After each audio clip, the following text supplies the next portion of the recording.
शरद पवारांनी आधी सुद्धा एनडीएमध्ये जाण्याचा प्रयत्न केला होता असं म्हटलेलं आहे छगन भुजबळ यांनी। प्रफुल्ल पटेलांच्या दाव्यानंतर छगन भुजबळ यांनी हे वक्तव्य केलंय। 2014 मध्ये एनसीपीनं भाजप सरकारला बाहेरून पाठिंबा दिला होता असं भुजबळांनी म्हटलंय।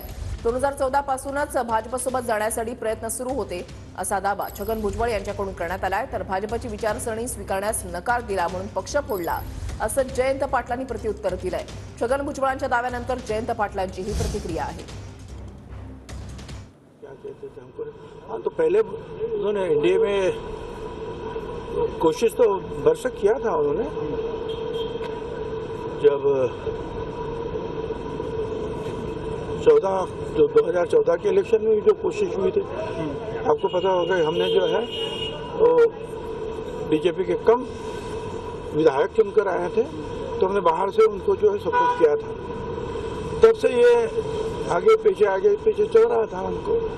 सगळ्यांचे प्रयत्न होते, ते तयार होते तर मग गेलेच असते ना। ते कधीच तयार नव्हते, हाच या सगळ्या मंडळींचा प्रश्न होता।